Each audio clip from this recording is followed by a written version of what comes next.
And in 2020, with all the civil unrest and everything, we reached a tipping point of there being more guns in this country than there are people. Mm-hmm. I know. It just like you kind of have to shudder at that, right? Mm-hmm. Okay. 1, 2, ready, go. Welcome to the Called to Be Bad podcast. My name is Mariah Martin, and I feel called to be bad. It turns out I'm not the only one. Join us as we dig into all things bad, scandalous, deviant, you know, the stuff that makes good church folks squirm in the sanctuary. Why? Well, because sometimes the scandalous is spiritual, deviant is divine, and bad is beautiful. Say yes to the call, and let's see what holy trouble we get into today. Hello, Matthew. Hello, Mariah. Welcome to Called to Be Bad. Thank you. Thanks so much for having me. It's such an honor to be here. Yeah. So this is Matthew Yoder, who was born in Elkhart, Indiana, and raised on a small hobby farm outside of Harrisonburg, Virginia. He studied at Mennonite schools from 7th grade through college, holds an Associate of Applied Arts and Sciences in Aviation from Heston College. When I saw that, I was like, oh, I didn't know that you went to Heston. I, too, am a Heston grad. Yes. But not from the aviation program, from the Bible program. That would be quite the twist if it's like, by the way, I can fly a plane. Yeah. You never knew. A BA in Culture, Religion, and Missions from Eastern Mennonite University, and an MDiv from Fuller Theological Seminary in Pasadena, California. His first pastorate was in Washington State, and he has been the pastor of Grace Mennonite Church in Pandora, Ohio, for the past 6 years. Before we dive into talking about guns, I'm curious what you are drinking today. Yes. So in my mug today, I have a coffee alternative called Mud Water. Yeah, I've heard of that. Familiar with What this? is it And like? it's not actual mud water. You can bootleg your own recipe for how to make a mud water-like drink off the internet. Wonder of wonders. And it's good. I like it. It's a mixture of chai tea, lots of cocoa powder, lots of turmeric, and a proprietary blend of powdered mushrooms, like adaptogenic mushrooms. And it's delicious. I'm trying to edge away from coffee for a season, and it's a perfect substitute. I am drinking coffee, and today my mug is, I was like, guns, I don't know how to like correlate that topic with mugs, but I thought of when people during protests would put flowers in guns. Yes. And so I got flowers. Yep. Anyways, I always like, it's like kind of like word association. I'm like, guns, blah, blah, like looking at my mugs trying to figure something out. So I have a yellow mug with flowers on it, and as a symbol of protest. Sure, I don't know. Yeah, I think that's a really poignant and powerful image. Yeah. When we're talking about guns.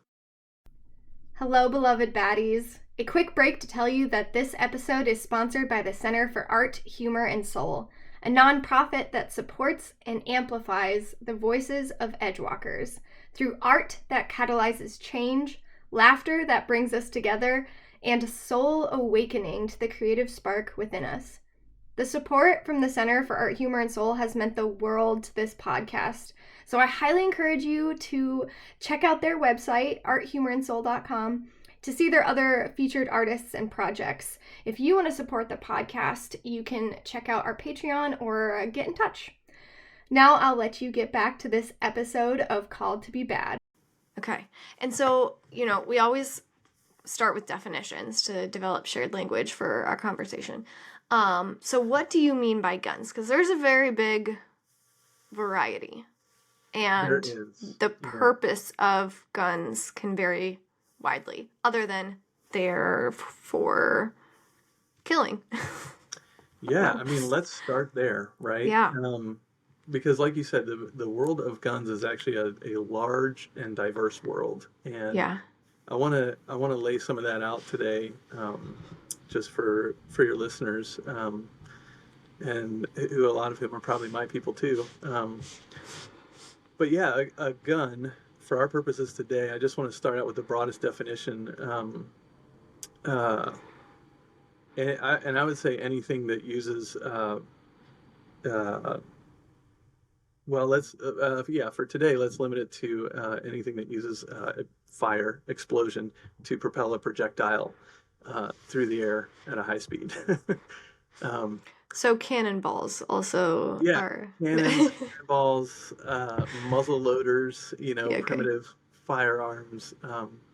And we could get into talking about BB guns and Nerf guns and toy guns as well.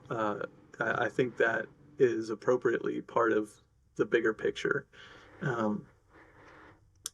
A gun, whatever comes to your mind when you think of a gun.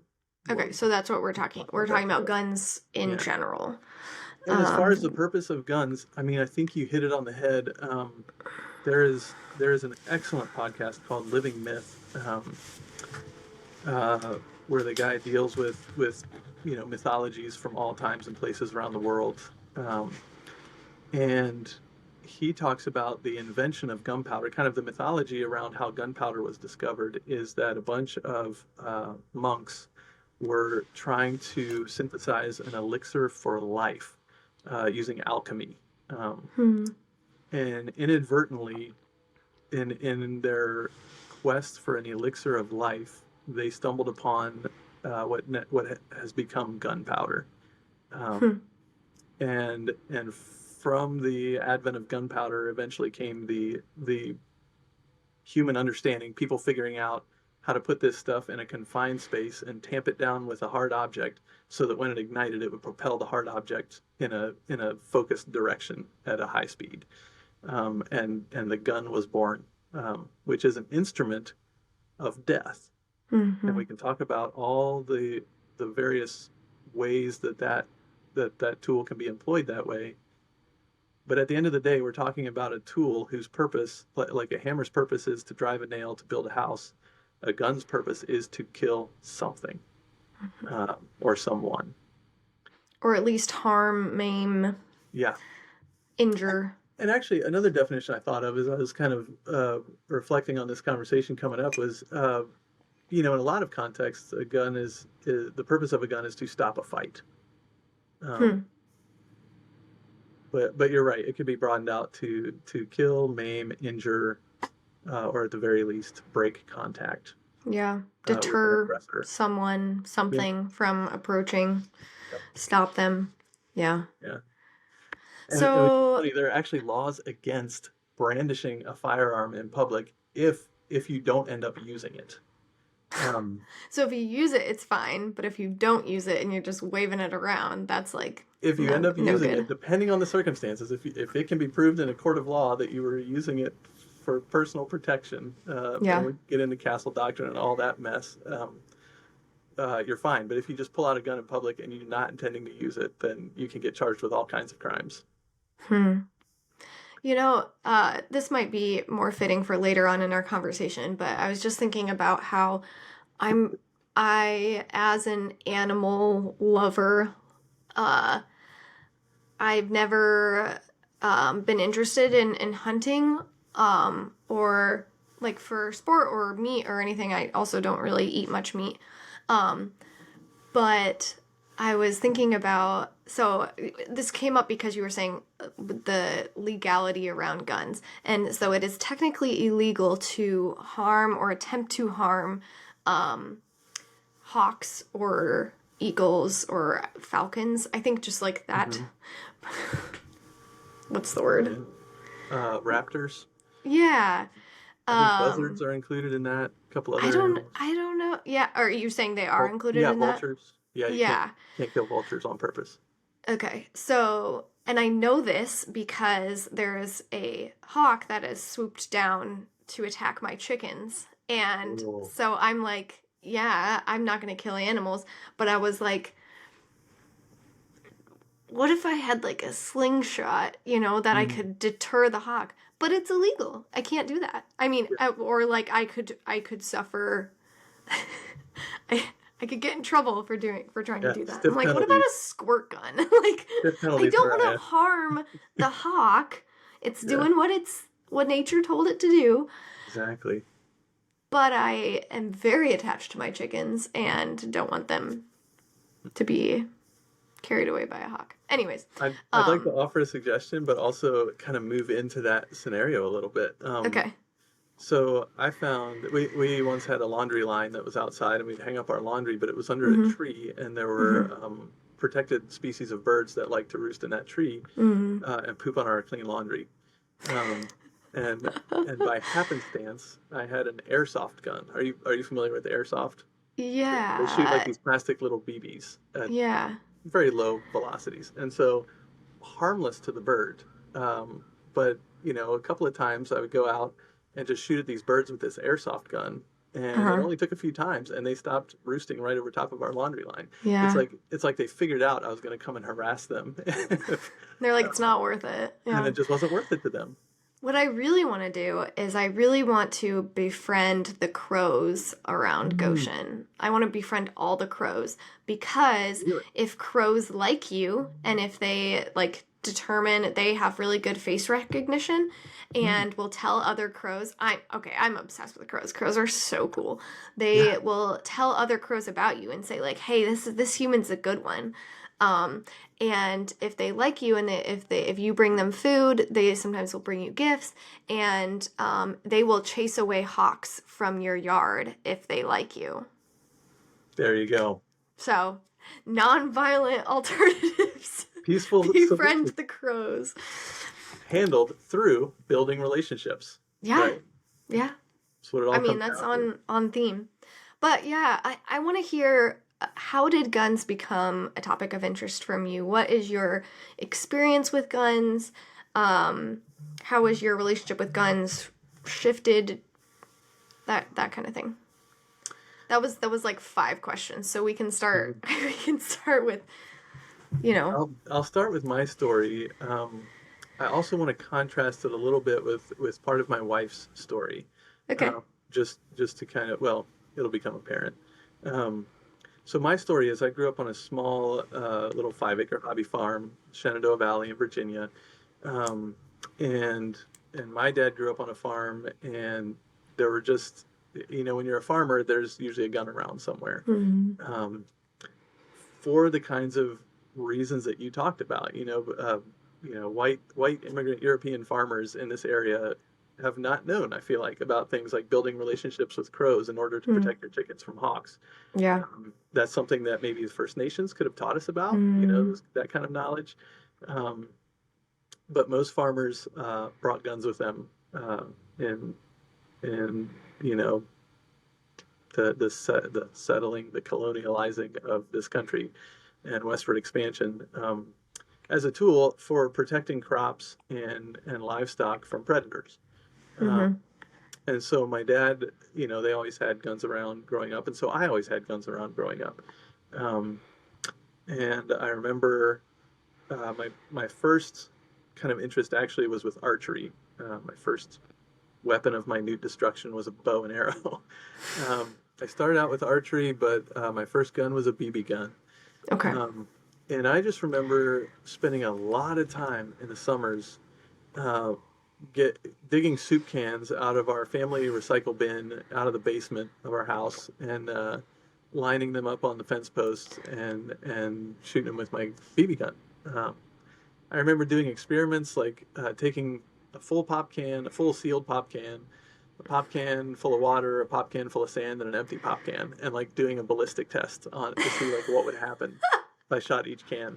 So and this is as like a middle school aged kid, right? Mm-hmm. So that was my first experience. Some of my early experiences also included, as they often do, living on a farm, having to euthanize farm animals that were not well or not, that were suffering and obviously not going to make it. Thinking that it was like part of my duty as a farmer's kid to protect the garden from rabbits and things like that. And so to this day, I can still remember every animal that I killed out of choice or had to kill growing up, because each time it is something. Taking the life of a living thing is something that has always been a really visceral experience for me, and not like not visceral in a positive way. Like it feels like there's some kind of almost irreversible damage being done to my soul.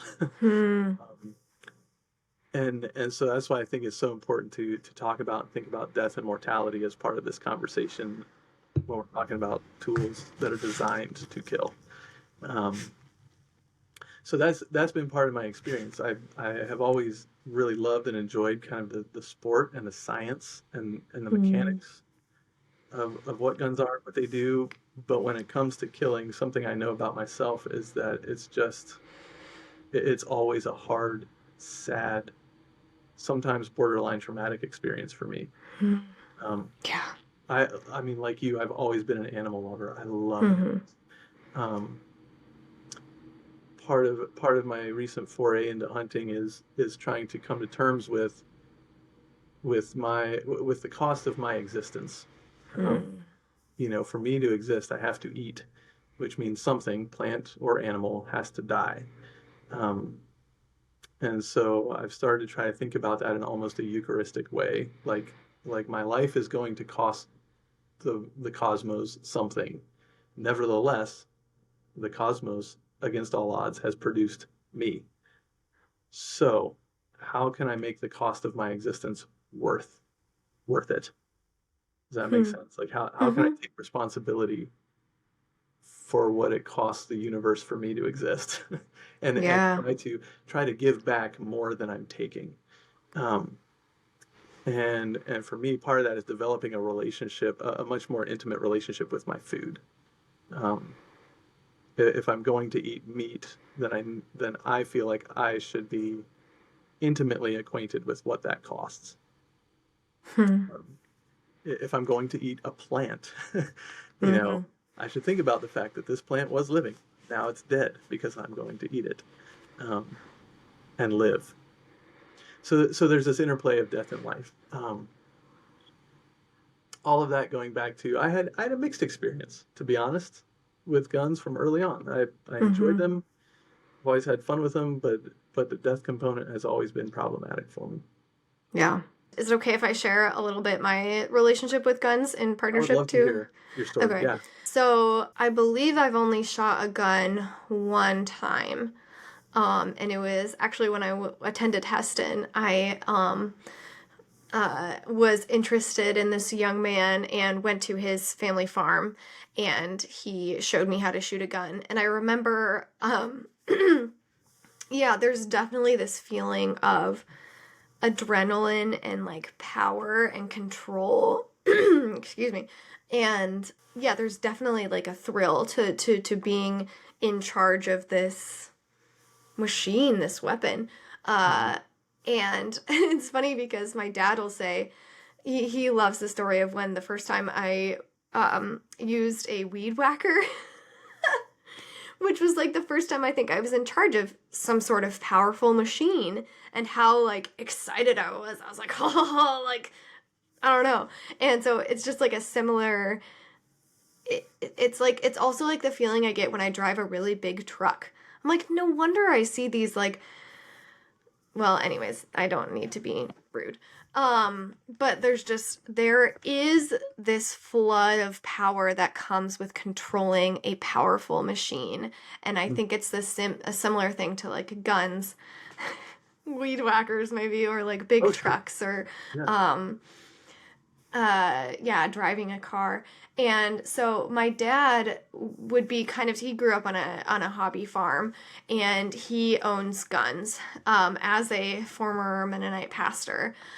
So you're not alone in gun ownership. Not the only one. All right. Not the only one, yeah. And he is interested in kind of survivalism. Like he very much loves like MacGyver-y, and like he has a bunch of water and gasoline stored up in case like, the world collapses. And so what he likes to do, yeah, I think he would, because he also loves roasting coffee. I was like, I think my dad and Matthew would get along. And my dad, so what he loves to do is he loves to collect aerosol cans, And then he'll take aerosol cans and line them up and shoot them, because you can't recycle an aerosol can unless it's busted. Like I don't know if that's and so like punctured in some way, probably. Punctured, yes. So that's what he likes to do. He also likes to go around and collect the bullet casings and take it in, recycle that. So he kind of has his own like hobby thing with guns. Maybe I've shot a gun with him once. There might have been one time. He'll be offended if I don't remember that. But so I have these like competing feelings of not liking to hurt animals, people, feeling kind of strongly that I am not a fan of, how do I say this? Okay, this feels pretty strong, but I think it's true. I don't think the majority of people should own a gun. And I can understand why people do own guns. Yeah, that's like my experience. Yeah, any thoughts there? That's like so much, of the way I feel about guns. Okay. Mine is, I've become neutral on, out of necessity, I've become neutral on not everybody should own guns, or the majority of people should not own guns, because I own guns. And so I feel like I'm being hypocritical if I say, but all of you out there should not own guns. Yeah. No, right, yeah. I'm a 4 on the Enneagram, and one of the things about 4s is that they think that they are the exception to the rule. And I so feel that, like in conferences when they're like, like everyone's supposed to be like sitting down and like listening and whatever, I'll be like wandering around, or like I won't actually answer the question that they pose, because that's for everyone else, not for me. Yeah. Anyways. Love it. So would you say that, so you are naming this tension of what it means to own a gun, and your relationship with what guns do. Do you have kind of a philosophy or a theology that you use in your gun ownership? I don't know if that's quite the right phrase, but yeah, it's been important in my journey to try to integrate my mortality with my experience of life, but also in a broader sense, just reconcile the relationship, the intimate relationship between life and death. And so I think that's the philosophical underpinning. Theologically, I live with a lot of cognitive dissonance, because I don't think that there is a situation in which Jesus would say, yeah, guns are okay. You know what I mean? And a lot of that, I think, I have to qualify that, because I think a lot of it does have to do with context. For example, I don't think that Jesus would have a problem per se with farmers having guns. But I think Jesus would have big problems with urban violence, with militarism, with the way our economy in this country is tied into our military, and the way that kind of our military has at least recently been being like popularized and commercialized and marketed to the non-military public. There's all kinds of problems with that, and I think we're seeing the fruits of those relationships between military, economy, commercialism, and consumerism right now, specifically when it comes to guns. Yeah. But yeah, theologically, I just have to be humble and say I don't think I have a leg to stand on, really, in terms of being able to theologically justify my ownership of guns. Yeah. A lot of that has to go back to my upbringing as a pacifist Mennonite. So would you consider yourself a pacifist now? I describe myself as an aspiring pacifist. An aspiring pacifist, yeah. Yeah. To me, I've experienced kind of the idea of pacifism in two ways. As a doctrine that's taught as an identity marker of part of what it means to be Anabaptist and Mennonite, and as a young person, really yearning for a sense of belonging and craving strong identity markers, just really latching onto that. Paradoxically, fighting hard for that stance, right? Right. Well, it comes with a sense of, like, if you grew up in an Anabaptist Mennonite context, it comes with a sense of belonging. Like, if you are like, yes, I'm a pacifist, then, and everyone around you is a pacifist, then you're like, oh, I'm in the group. Mm-hmm. Yeah, but there are two things about pacifism that I think make it, as an adult, I've come to see it more as an extremely enlightened kind of spiritual posture that is achieved through a lifetime of just like of spiritual work, really, to be truly pacifist, because it involves, for one thing, being willing to sacrifice your own life, the sanctity of your own body, your own physicality, in order to absorb the violence that just exists as part of human life on planet Earth, in the hope that, or for the sake of a vision of a world where there is less violence. Mm-hmm. So you're not even really dying or sacrificing your body for something real and tangible. You're sacrificing your body for an ideal, for a hope, right?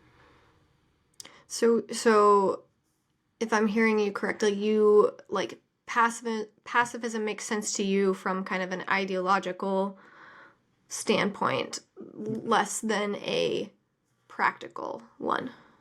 Yeah, in terms of a Christ-centered biblical theology, I think pacifism has to be a part of that. I mean, pacifism, as we're taught it as a doctrine in Anabaptist Mennonite circles. Okay. I think Jesus' teachings are fairly clear on that. Where the waters start to get muddied is, let's say you're a female who's minding your own business and you're walking home at night and you get accosted by a male who's bigger and stronger and has aggressive and violent intentions for that encounter. These are the situations that people always put to us as pacifists and say, well, so you're a pacifist. Well, what if? Yeah. Right? Yeah. Yeah, which I find largely unhelpful.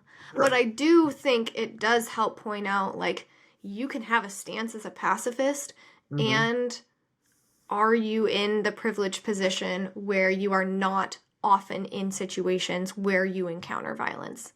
Bingo. So maybe there's three things. Yeah. Yes. Sorry to interrupt you. Say more about that. Go ahead.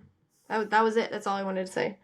Yeah, that thing of being a privileged white Mennonite and being able to being able to say safely, I'm a pacifist, without there being any immediate discernible cost to that commitment, right? Yeah. To me, because of my privilege. Yeah. And I think that perhaps that could apply, like, that's kind of falls within the window of I don't think the majority of people should own guns. I want to acknowledge within that stance that that there is a privilege element to that, and I wouldn't judge. It would change things for me if I was talking with someone who felt that gun ownership was necessary for their own survival. But I don't think that that's the case for kind of the popularized gun ownership, because I think guns have been, and this is touching on kind of what you were saying with like the commercialization of military grade weapons, the militarization of the police force. I think that guns, they are so much more than a tool. They are a status symbol. They carry so many messages, so many values. It's like car ownership, or like if you've ever watched a car commercial and you're like, I mean, intentionally you're like, I didn't even know this was about cars. Like they are selling freedom and autonomy, and I think that's the same thing with guns. When people sell guns, they are not selling guns. They are selling or not just selling guns, they are also selling a message, a value. Yeah. Yeah, and the thing is, I think the narratives that we attach to guns, and particular types of guns in this country, that are tied into the narratives of our origin as a country and our values as a country, all of those narratives imbue guns with a spiritual dimension of power, Mm-hmm. in addition to the tremendous material power The actual power that comes with owning a gun. Yeah. And that spiritual power, in my personal experience, is extremely seductive. Because the narratives it plays into, I think, are connected to a lot of our basic instinctual drives for survival and safety. Mm-hmm. And so you think about the debate in this country between Democrats and Republicans about how to handle the gun situation. And the Republican answer is usually more guns, and the Democratic answer, the policies put forward tend to have to do with trying to control and mitigate access to weapons. But they're both driving at the exact same thing, which is a safer society. Right. One views guns as protection and safety in that kind of freedom and autonomy of I have the means to protect myself and protect my family. Mm-hmm. And the other views guns as an escalation, as a source of violence, of danger. What do you think of that? Of those kind of two? Is that putting you on the spot too much? No, I am happy to say, because I don't think many of my friends in the gun community are going to be listening to this. Right. But even if they do, they should know. I think that if what we're actually going for is safety, like actual safety of human lives, I think the Democrats build a stronger case. A gun is an inherently dangerous thing. It's actually one of the things, as an Enneagram 9, it's one of the things that I enjoy about this hobby, is that it brings me into the present moment. It brings me into reality. It forces me to engage because there's this element of danger to it. Same reason I was into surfing, rock climbing, mountain biking, all the other things, right? It's like the hobbies that I seek out are things that really bring me into my body and into the present moment. So you're a bit of an adrenaline junkie. For sure. Yeah. So you can identify with this idea of like turning on a weed whacker and being like, ah. I was that kid. The first time I got a hold of a weed whacker, there was not a safe weed within striking distance. Yeah. Yes. I totally get that. And the big truck, you get behind the wheel of a big truck and you push the throttle and you hear that, and you go driving down the road and you're sitting like head and torso higher than all the other motorists. Like there's that adrenaline, the dopamine, like all the neurochemicals that go into your bloodstream at that point, or into your brain. So there's something attractive to you about activities and machines, like the things that get us in touch with our mortality, that ride that edge of life and death or danger, and very much so. And back to your point, I am fully able to acknowledge that guns are inherently dangerous. You would not say that they are a neutral tool. No, not really. They're not practically neutral, physically materially neutral, and they're not spiritually neutral in this country. In our web of narratives that we have, they're inherently dangerous, and the power, the incredible power that they represent is very seductive. So yeah, I'm able to say I think people who are in favor of gun control measures have a more compelling case to me. Now I can also see the other side where the anxiety is about a government that, rather than serving its people, serves itself, right? Which is part of the narrative around guns in this country. The Revolutionary War, Civil War, all of the wars against the indigenous nations, like westward expansion, like guns factored prominently in the birth and development of this nation. So where was I going with that? It's part of the origin story. Yeah. Oh, so looking at it from the other side, the kind of the association with safety versus danger is our government really serving us, or are they exploiting us as a human resource and taking all of our labor and taking all of our freedom and taking all of our resources for themselves, the government, right? And the way we protect ourselves from that is by having it be registered as an inalienable human right to form standing militias to be able to fight off any kind of government oppression. It's an attempt to mitigate this power imbalance between the people and the government.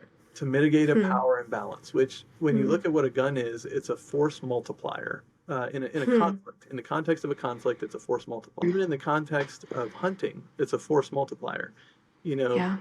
When you had in our area is the traditional hunting grounds of 3 or 4 different First Nations people, and to this day, like deer, rabbits, squirrels are all prolific in this area just naturally. But you think about hunting, the dangers and risks and the cost involved in hunting wild game for food with something like a spear or a bow and arrow versus being able to hunt that same game animal in the same environment with a gun. It just multiplies our reach, right? Like any technology that we create, automobiles, hammers, whatever the purpose, it extends our physical capability in the world. The thing about guns, I think this was in like a John Wayne movie maybe at some point. When you hold a gun, you hold the power to take a person's life with just 6 pounds of pressure from your index finger. Wow. And you think about the incredible amount of power that represents. And to me, the equal and opposing amount of responsibility you take on when you pick up a tool that does that is pretty incredible. Yeah. I mean, to be fair, we utilize a similar type of force without thinking about the consequences in the form of a car. And that's with, instead of the force of your finger, it's the acceleration of a pedal. It's engaging your calf muscle or whatever, and it has similar abilities to take lives. But we don't think of cars as a weapon, because that wasn't the intent when making a vehicle. Guns were intended to kill. Cars were intended to move us from point A to point B. Right. But... And I wish I could make the argument that the first guns were created for the purpose of making it safer and more effective to acquire food for the tribe, for the family, whatever. But I don't think that's the case. I think historically, and I'd have to go verify this, but I think historically probably the first firearms were employed in a military scenario. Okay. Yeah. Rather than a food getting kind of scenario.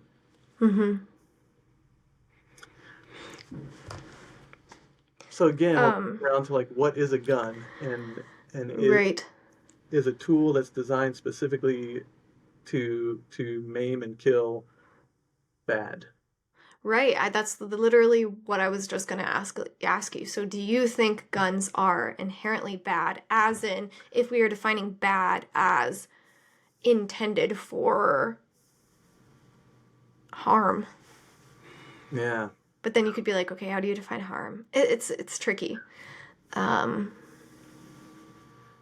you had talked a little bit when we were emailing, you had talked a little bit about the values or qualities, some other word there, that gun ownership has taught you. Yeah. I want to touch on that a little bit in this conversation of, are guns bad? Yeah. I don't know that we can go as far, or I don't know that I could say that guns are good. I could maybe say that there could be positive things that come with gun ownership.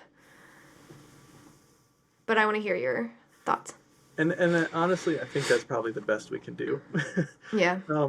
There can be some positive corollaries, and I think one of those for me is mastery of a skill. A lot of modern guns are designed to be as easy to use as possible, but it still requires, like, good marksmanship still requires building and maintaining a certain skill set. It's a perishable skill, and so if you don't practice regularly, you get worse at it.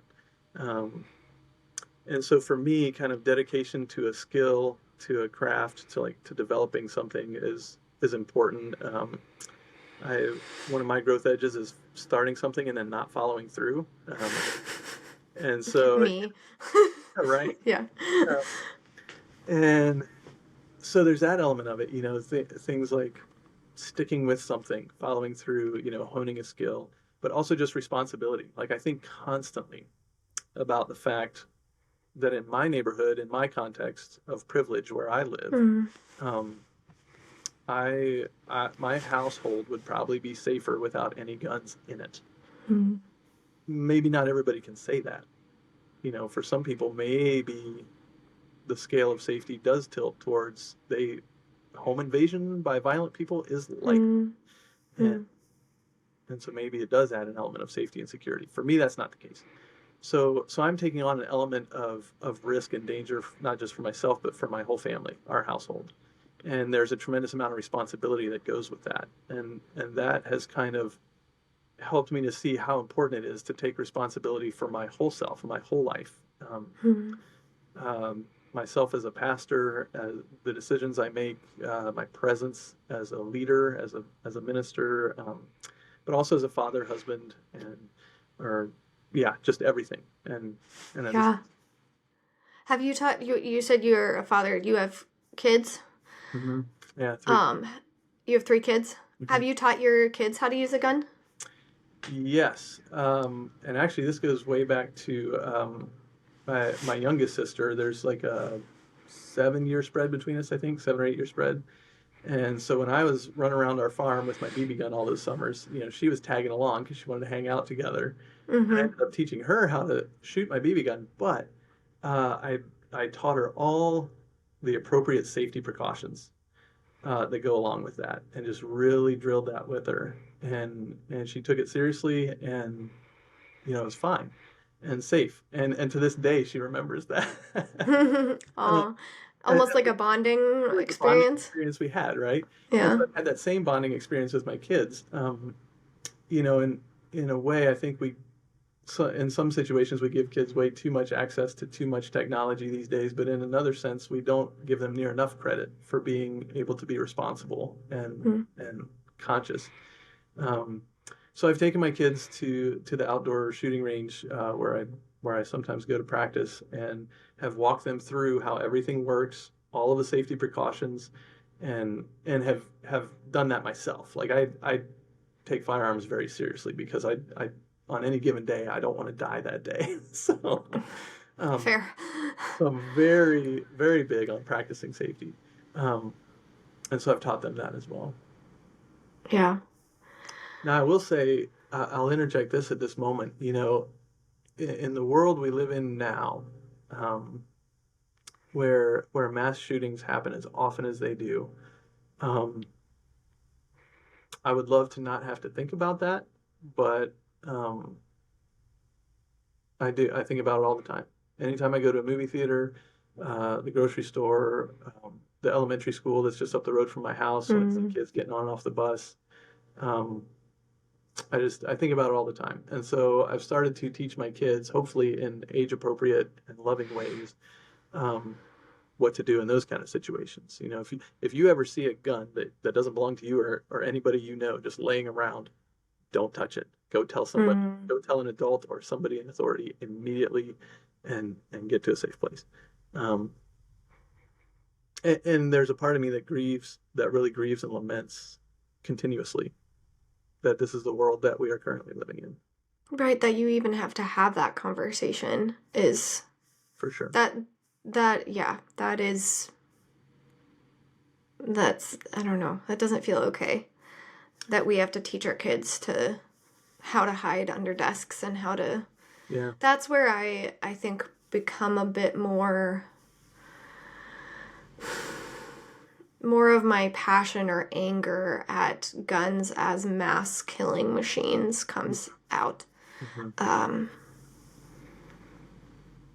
Yeah, just like the amount of damage that guns can inflict. Yeah. Yeah. It's a tremendous amount of power. I mean, this is becoming a theme in our conversation here. It's a tremendous amount of power that I think comes with a tremendous amount of responsibility.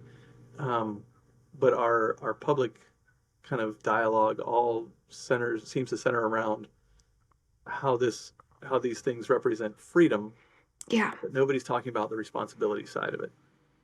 Mm. I shouldn't say nobody. I think Democrats are trying to form policies that embody some kind of responsibility. Yeah. But yeah, I think you're right. Yeah. And I mean, there's part of me that's just like that. I mean, responsibility can be taught in many different ways. Like, I don't know. You can teach responsibility with handing a child something that has massive consequences. Mm-hmm.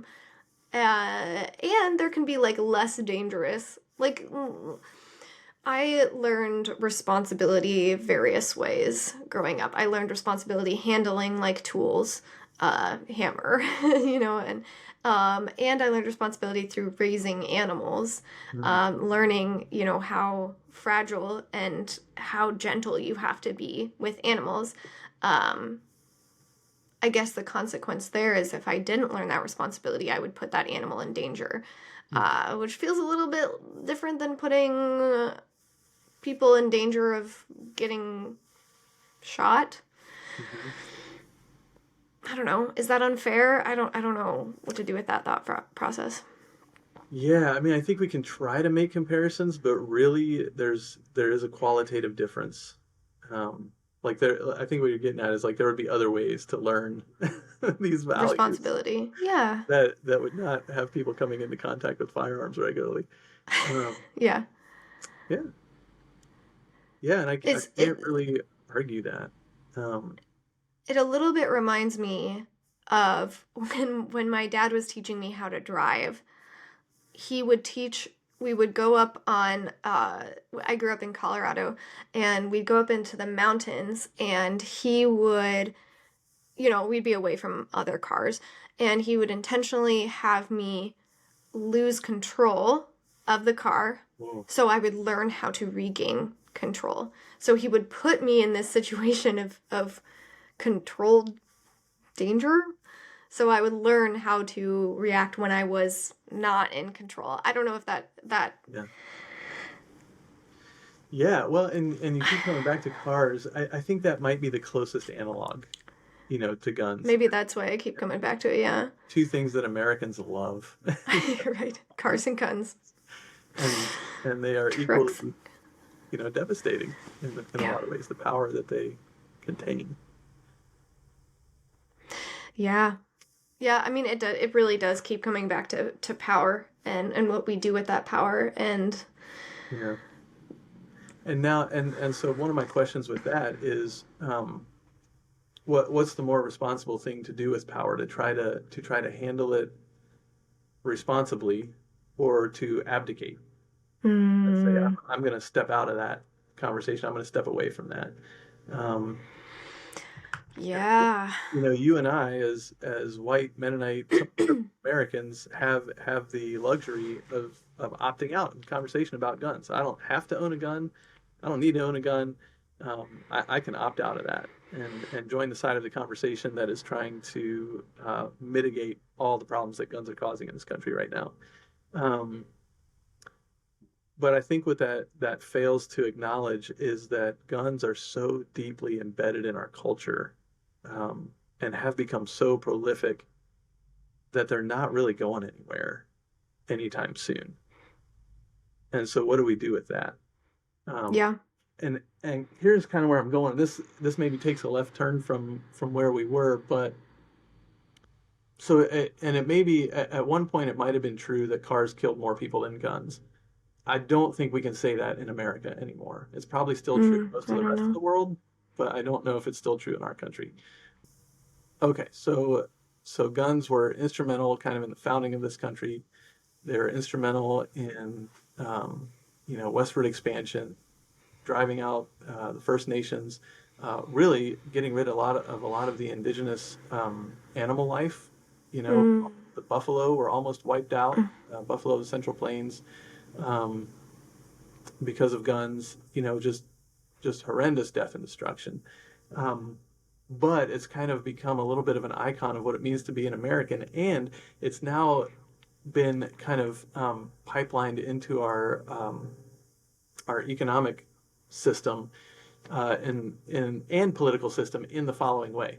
So I got back into guns several years ago, just through the side door of working on a sermon about how, for us as people of Christian faith, our safety and security is found in Christ.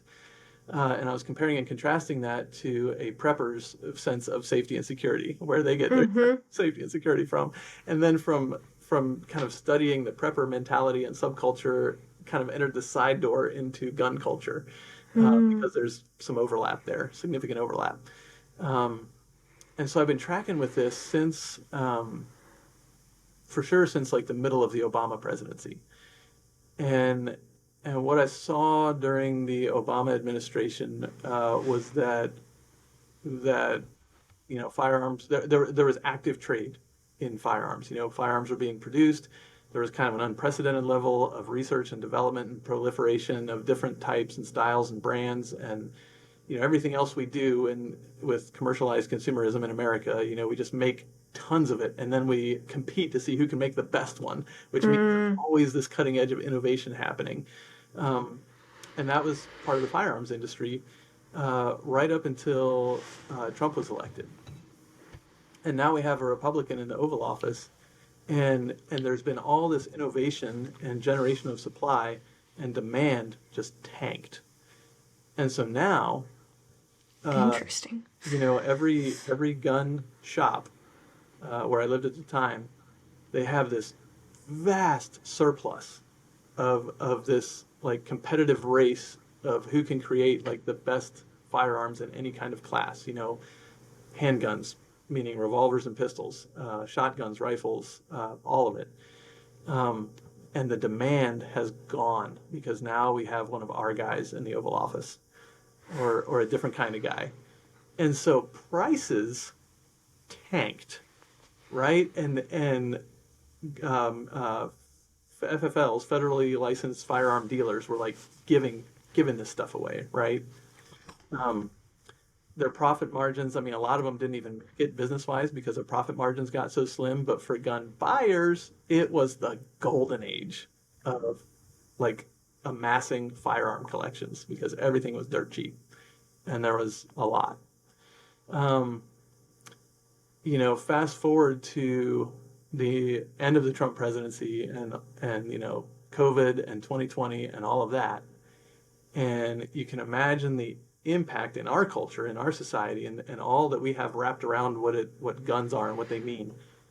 All of a sudden, you have demand through the roof, and people who could barely give away an AR-15 during the Trump presidency, in 2020, they couldn't keep them on the racks. Really? Yeah, and so for a couple of years there, I tracked from 2020 through like 20. Well, I only really stuck with it from like March of 2020 through that summer because I just gave up. I was like, I can't keep looking at this because it's too overwhelming. But each month from the time that things were shut down temporarily for COVID, throughout the rest of that year, more guns were sold because everybody who sells a gun is supposed to have a federal firearms license. Everybody who operates a gun store and they're supposed to run a background check on everybody who purchases a gun. So we already have some pretty good gun regulation in this country. It could be better, but there's some good stuff happening. So this is where I get cranked up. So based just on background checks, more guns were being sold in this country each month than had been sold during the year of like 1998, the year of like 2004. There was a guy who was tracking this, and I would tune in and listen to his content every once in a while to see where things were at. And in 2020, with all the civil unrest and everything, we reached a tipping point of there being more guns in this country than there are people. Mm-hmm. I know. It just like, you kind of have to shudder at that, right? Mm-hmm. And so the reality is, this is where we're at now. And again, you know, with the election of Biden and all the promises for gun reform and all the promises of, you know, assault weapons bans and things like that, the economy always outruns the government in this country. You know, policymaking is such a slow, laborious process in democracy, but like ad-driven consumerism moves fast. And so, you know, you have like Biden's administration working on a new assault weapons ban, you know, kind of like the Clinton administration was able to put in place that sunsetted during the Obama administration, or earlier. And just people talking about this publicly jacks gun sales back up again. You know, two times that people go out to buy guns in force are when a mass shooting happens and when Democrats get elected to office. And so, you know, we just have to step back from that a minute and be like, okay, is the way that we're approaching this problem moving the dial in any kind of positive direction? If any time we even talk about gun reform in this country, there's this huge backlash, huge counterproductive, immediate backlash. I've heard people talk about, what do they call it, like the pendulum effect of like you elect a Democrat, and then the next year, you know, it just kind of pings back and forth because of because of this reaction to whatever is happening. Yeah, and some would say it's getting worse. It's getting more extreme. That the pendulum is getting more extreme. An actual pendulum will eventually slow down and kind of modulate. I feel like the political pendulum in this country, at least for the past few years, has been getting more wild. Interesting. You know, something else I'll point out. I think what I'm driving at is, you know, those of us who would tilt towards a safer society based on a little, some more limits on access to firearms and ammunition. At some point, we're going to have to stop othering and just try to look for whatever common ground we can find and build from there. I mean, I know it's kind of becoming a trope. Brene Brown had an awesome conversation on her podcast recently with Beto O'Rourke. And it was they had good conversation as Texans about guns. But it kind of showed up to me how even within the gun community, there's lots of othering. So they talked about guns for hunting, but if you want to shoot military style weapons, you should go serve in the military. You know, those have no place in people's hands, right? Just the regular population. But the people that they're talking about are labeled in the gun community by hunters as Rambos. You know, Rambos are gun owners who enjoy, you know, shooting military grade weapons, right? Well, the Rambos call people who prefer hunting and justify their gun ownership that way. They call those people FUDs. So you have all this like infighting and animosity within the gun community. Oh, you're just a FUD. Well, you're just a Rambo. Like, and to the point where there was this big push, like, in 2020, 2021, it was actually kind of, well, not comical, but, you know, everybody was like, hey, we really need to unite around these things. And there were voices in the gun community saying, hey, we need to unite within the gun community to move our cause forward. You know, we need to stop each other. Can we bring some peace in this community? Yeah. We need to be reconciled so that we can move together toward the common goal. Wow. I do want to take a minute to kind of sidestep too and just talk about some of my personal experience. Yeah, please. When I started shooting actively again, as part of a pistol league, and now as the sport that I participate most is called three gun. I found it really to be true. Well, several things to be true. You meet some of the kindest, most warm-hearted, and generous people in the gun community. You know, people who end up uh, sharing ammunition, offering to let you shoot their really awesome whatever that they just got because they're excited to share that stoke. And there is a real sense of community in like the little tribal sectors of the gun community, right? People really bond. People who hunt really bond over hunting. People who shoot for sport really bond over sport shooting. Um, I don't have a lot of contact with anybody in law enforcement or military when it comes to actual like gun ownership and operation. So I can't speak to that, but I get the sense that there's even community within that. That's beyond what I know. What I've experienced is that there is a strong sense of a very positive community when people get together and do this kind of, America's pastime of shooting guns. I've also noticed, at least in my context, and granted, I'm in like rural Northwest Ohio, but I see very few people of color participating in the leagues that I have participated in, and I encounter a few women, but not very many. It's mostly people that look a lot like me, middle-aged white men or young white men. So those two things are both true.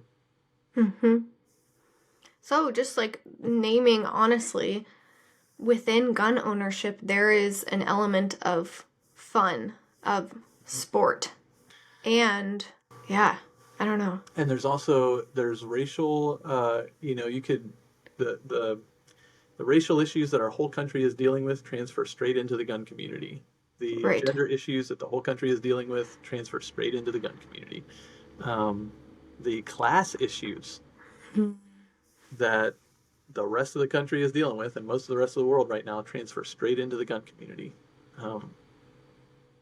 So along with this element of fun and sport and a creation of a sub-community and all that comes with sub-community as far as belonging and camaraderie. How do you say that word? Camaraderie. Yeah.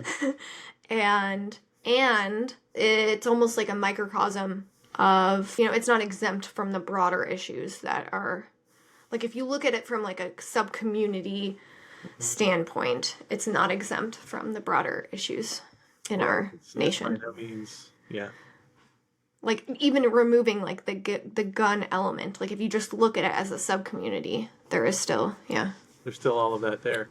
And I guess maybe the only point there is that, the same humans make up the gun community as make up any other community and the broader global community, just dealing with the same issues.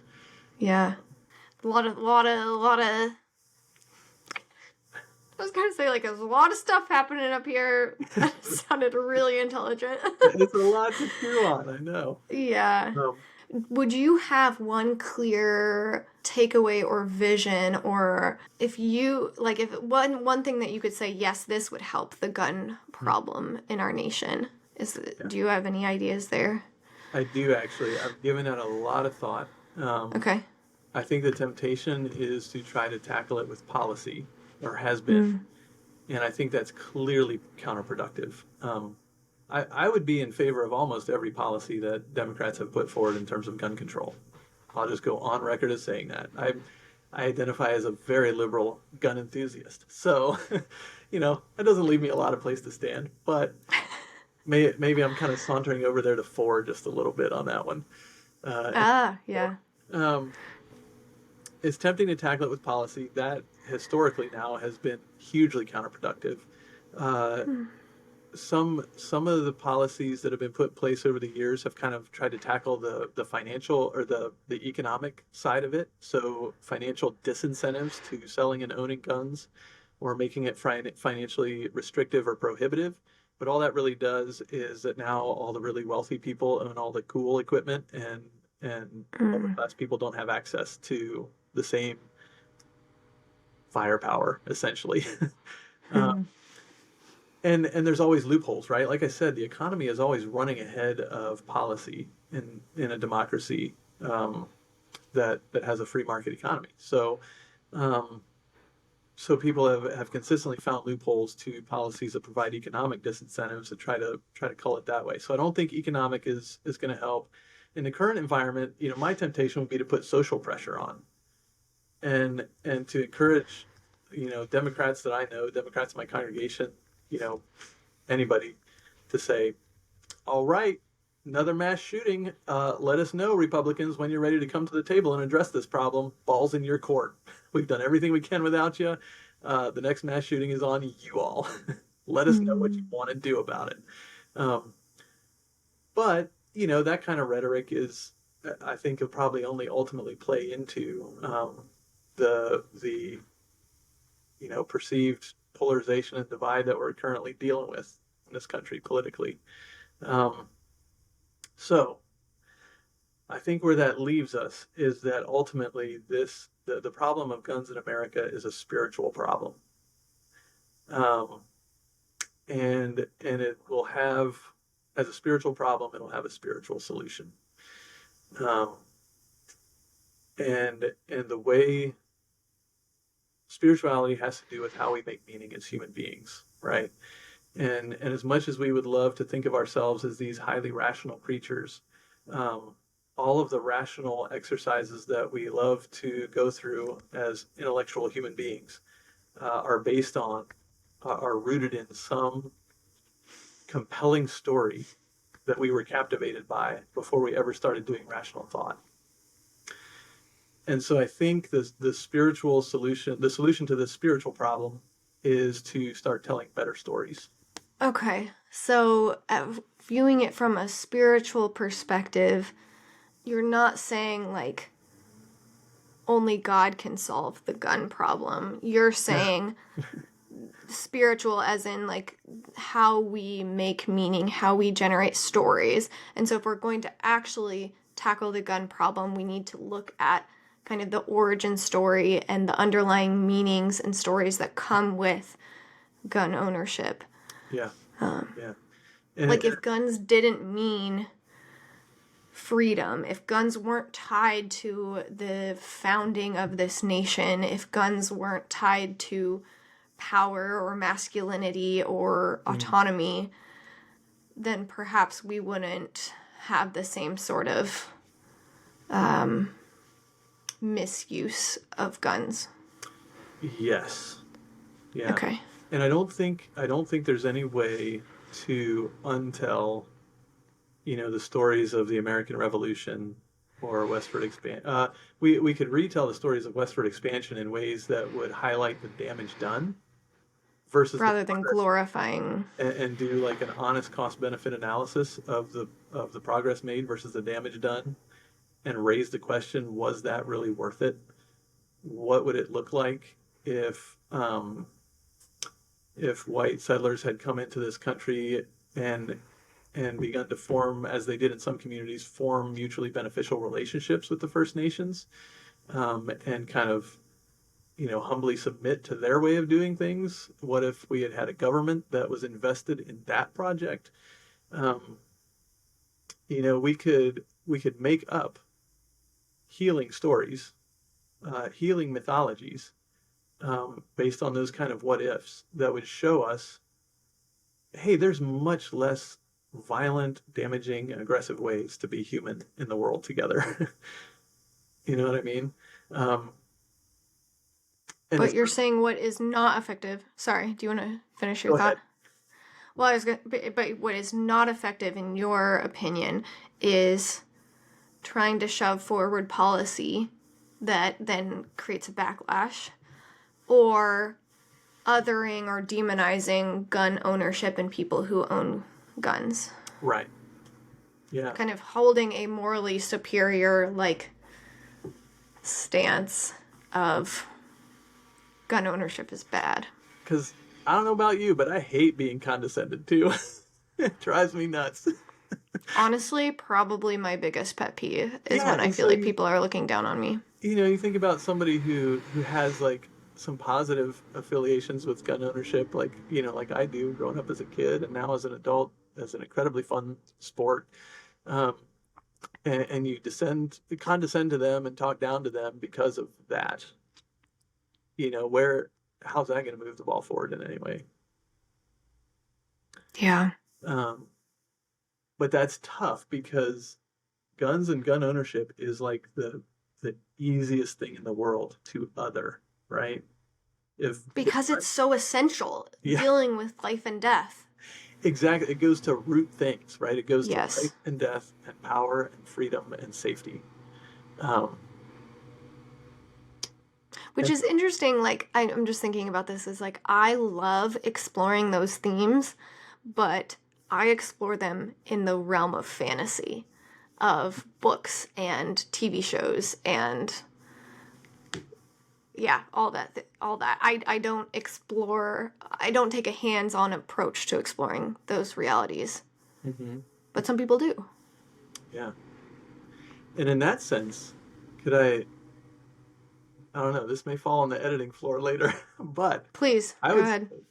The books that you're reading, the Netflix shows and movies, that Netflix is generating, the stories that Disney Plus, in a lot of ways, I feel like actually Hollywood, as our myth maker in this country, has a power and a responsibility to help us, to show us better stories and different stories, that then we can do rational thought projects on to move us toward a less violent, less problematic relationship with guns in this country. So if we saw a different example of meaning making in stories in media, mm-hmm. that could affect our real life meaning making around guns. Mm-hmm. Yeah. That's my hypothesis, my working hypothesis, subject to change. But I can give you an example right now. Would you like to see this kind of at work? Yes. I had a thought, and I might lose it if I don't say it, but I could write it down. I was just thinking, I'm playing with the idea of with what you're saying about meaning making, and if we had different examples. But there's something, I have some resistance to that, and I wonder if. So you were talking earlier about reckoning with power, and I agree that I think it's irresponsible to deny any power or privilege that we have and just pretend like, oh, I'm not going to go there. That's a recipe for disaster in my mind. And can we play with power dynamics in a way that the ramifications or the consequences are less? Like, more like harm reduction. So in my mind, if I'm playing with these power realities in a fantasy realm where I can, questionable whether our distinctions between fantasy and reality in our bodies and in our physiology. That's a different episode maybe. But I can play with those power dynamics in my books, in my TV shows. Mm-hmm. Without the consequences or without the differently held responsibility that comes with actual gun ownership. Mm-hmm. What do you think about that? For sure. Yeah, so you're kind of saying, let's work out these things in a safe environment, like the environment of imagination and narrative, and then apply. I guess my question is, at what point then do you apply that thought experiment to real life? But I'm with you in terms of like gun ownership not being necessary to doing that project, right? Yeah, I think maybe that's more of like we can reckon with power without owning guns and without walking that edge. And I think most people can. For me personally, just kind of looking back over my journey, I don't know if I ever would have got here unless I had held a gun in my hands as an adult and taken on that responsibility and having that real life scenario generate in me the motivation and the urgency to really kind of be clear about what is safe and what is unsafe, what is moral, what is immoral, what's responsible, what's irresponsible, because it is urgent to figure that out because of this real life consequence kind of hanging in the air. Yeah. Does that make sense? The weed whacker wouldn't have done it for you? wasn't enough? Weed whackers do a lot for me, but I'm going to clip that and put that in a promo clip. Out of context. Okay. My Father's Day gift last year was a weed whacker, and oh my gosh, that's hilarious! That's wonderful. And my son, my 11-year-old son, his favorite chore now is whacking weeds. That's so funny. What is it about a weed whacker? I don't know. I apologize. I want to hear what you're going with your example you were talking about. I hope you didn't forget it. No, I've got it ready. I just want to affirm for sure. Like I think for most people, like if you can get there without owning a gun, then get there without owning a gun. For me, that's been very much an integral part of my journey and my development as a person, and really coming into midlife, reckoning with my own mortality and figuring out and reckoning with mortality, period, and trying to figure out how to move forward in a world where death just is, but isn't always necessary, right? Yeah. It would be really interesting to get a panel of people who are directly affected by gun ownership, like police officers, military member, or veteran, a first responder, a hunter, like to hear those kind of. Anyways, yeah. Continue. Stories. Maybe that's something you could put together for next season. It is. The seed has been planted. Yeah. All right. So, yes.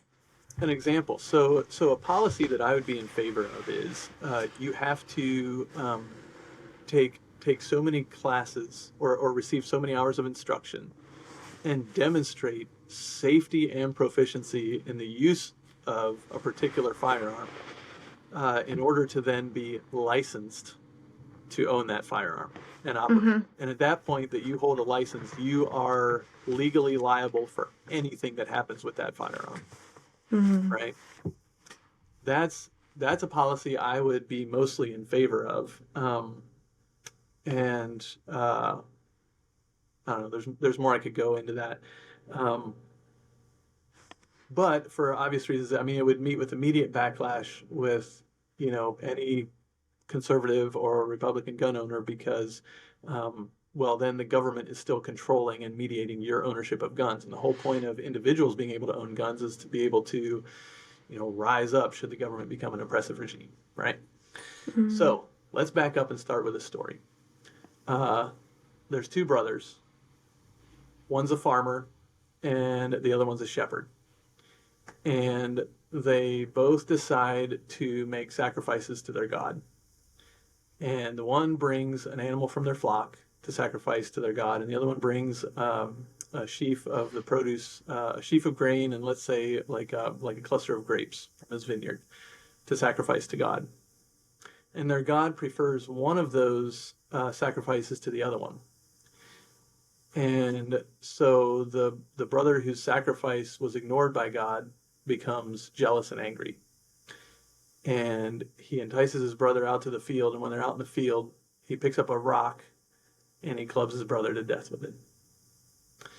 And because of this, their God sends the surviving brother away from his home, away from his community, and away from his land to be a solitary wanderer in the earth. And he marks him with a mark so that everybody will know that he murdered his brother. Now, rewind. The hand that held the rock. So in that conflict, the rock is the force multiplier, right? Because he could have hit his brother with his fist, but hitting somebody with a closed fist is risky because you can just as easily break your fingers as you can injure the other person at all. And you'd have to hit a person many more times with your fist than with a rock to injure them or kill them, right? So he picks up a rock, a force multiplier, like the first cave person who ever picked up a rock and figured out that they could, drive a stake into the ground or club an animal and bring it back for food and clothing or rub it against another rock for fire. But once you're holding that rock in your hand, you can no longer extend that hand in the form of a handshake or an embrace. So with every technology that we human beings create, we extend one part of our capability while simultaneously negating another part of our capability as humans. So, moral of the story, instead of picking up a slingshot, we should make friends with crows. That's what I'm hearing. Bringing it full circle. Yeah. So if we start to fill our minds and our hearts with those kinds of stories, cautionary tales about the use of violent technologies, stories about, I don't know, fill in the blank. There's so many stories, and our tradition, our faith tradition, is rich with stories about conflict, violence, reconciliation, all of it. And I think that rooting our imaginations in these stories is kind of the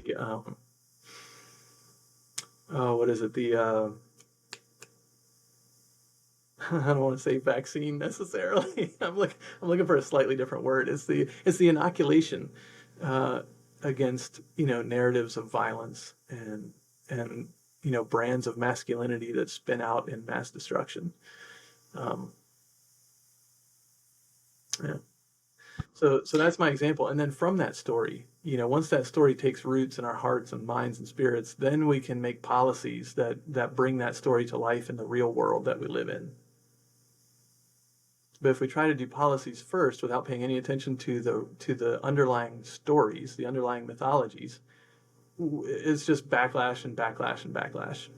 No, I appreciate your call to examine our stories, examine how we make meaning around weapons, around guns, and a call to creatively reimagine our relationship to these force multipliers, if you will.